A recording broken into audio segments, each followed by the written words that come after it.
All right. So after the hernia surgery, I would have paid money to go back. I would have faked an injury. Yeah. So I wake up from my hernia surgery, and I had a little trouble breathing because I got my thick neck and all that. And the lady says, I got something really good in this syringe, but I can't give it to you if you fall asleep or if you quit breathing. I'll have to put you on a pill. I was like, well, what's in the syringe? She's like, pure medical grade, fentanyl. And I was like, oh, really? I was like, all right, it's not going to kill me? She's like, no, but it's going to really take you out of pain. She's like, I can give it to you about every 7.5 minutes. So she had like a syringe, maybe a 3 or 5 cc syringe. And as long as we were talking, I was good, she'd walk over and she'd put a little bit in my IV. And it was like, woo. It was clean. It was pure. It was a high, don't get me wrong. But there was absolutely no pain. It was better than waking up with my epidural. It was insane. Yeah, and you were out of pain. You stayed out of pain all the way home for a while. But the only thing is, I didn't think about this earlier. The way you were though, when I walked in after your recovery, you were not you. You were not No, you. I was high But you were angry. Like you were. Really? Yeah, it was like a. They said I was very calm. No, though. not angry. As in, you were looking at people like. You were looking at me like that. I was checking to see if we were stealing my fentanyl. I was like, yo, you like better it not was be here. crazy. You were not there. Like you weren't. I believe that. You know what I mean? Because I don't remember the ride home from the hospital. Wow. And I know when I did my knee surgeries and they had me on straight Dilaudid in a drip. Oh, yeah. Right? As soon as they took that drip off, I had to have a paper on the ride home just from bouncing around. It was terrible. Yeah, that was. And of course, I ruined my body in the past. I treated my body like a prostitute. All right. Not that way, but through drugs and alcohol. And now I pay the price as an adult that as soon as they give me some pain medicine, my body goes back to the old days. Right. And it's like, oh, you need 100 more. Yeah. So that's why we don't do it. But anyways, the fentanyl took everything away. Right. And I remember the lady telling me after like the 3rd or 4th like dot or drop, she's like, because I was kind of black out. She's like, you can't go to sleep. She's like, if you go to sleep, I got to put you on a pill. Right. And she's like, all of this is yours if you want it and can stay awake. And I was like, I'll stay awake, I promise. Well, and we talked. Yeah, this is a great thing to discuss. So your knee surgery, that doctor does not believe, and he wants you off the pain medicine, use as least as possible.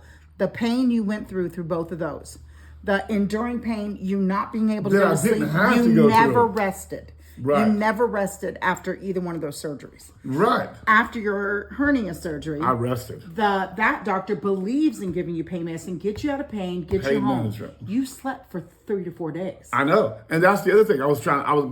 That's insane. We need to. Yeah. And I'm not condoning. Please don't get me wrong. I'm not condoning people to be jacked up on medical pain stuff. But when you have major surgery, there's such a big thing because of these stories of opioids and fentanyl overdoses.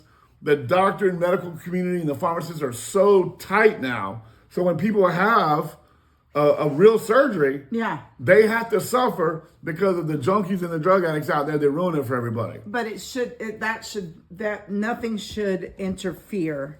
Nothing should interfere with that. After seeing someone who, because everyone's different. Our bodies are made differently. Right. Pain tolerances are different. And it doesn't matter what you did in the past or not.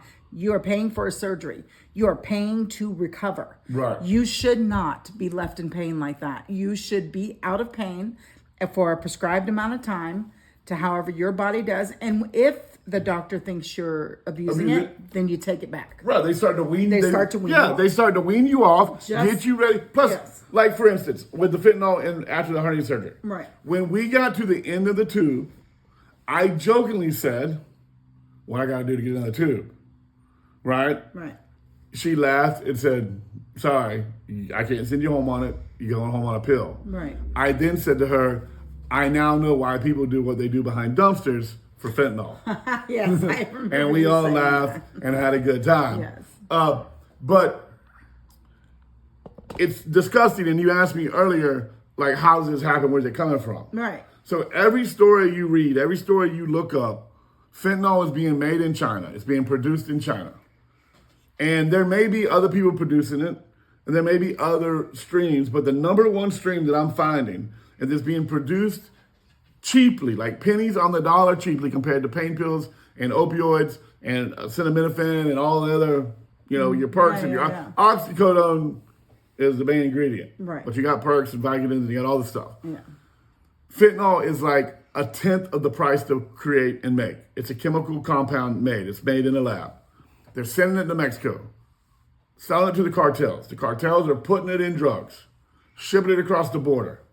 Americans stupidly chasing a high.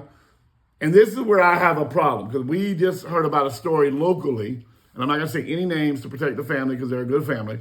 But it's one thing when all this started happening and them dummies are out there on the street buying pain pills and they're pressed, but they don't know they're pressed and they think they're buying an oxy or whatever, and they get home, they take a pain pill and it's all fentanyl and their heart explodes and they die. That's bad, and you're a dummy for buying pills on the street. Right. But what's really bad is now, and Amy and I just found this out,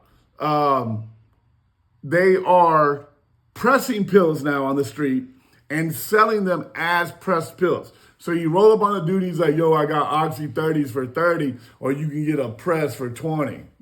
Save $10.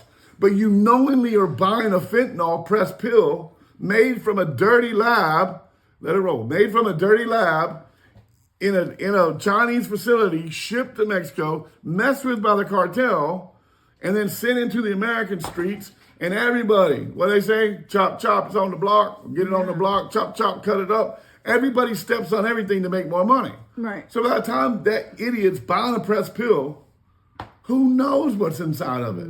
It's just like in New York when the heroin came in, when you start dying, they know that's the good stuff. Right, and we watched that. Yeah. Yes, we watched that documentary. Oh my gosh, what was it? Drug Lords or Drug Kings? Yeah. It was a whole documentary, and this one dude who was stamping his hair on. Yeah. That hair on. Got that hair on. You got that smack. You got that brown boy. You got that. Oh my bad. Just throwing out some street lingo.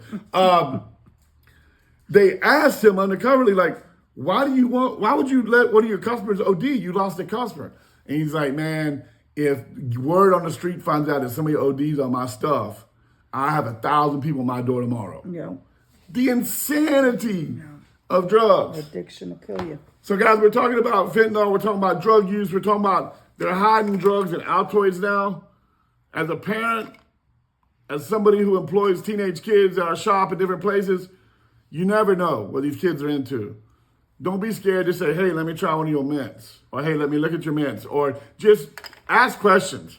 Our children, this next generation, are being manipulated at every turn, every corner. And I don't condone drugs. But at least in the old days, drugs were drugs. Now, drugs are killing people. It's terrible. All right. Hit us up next time.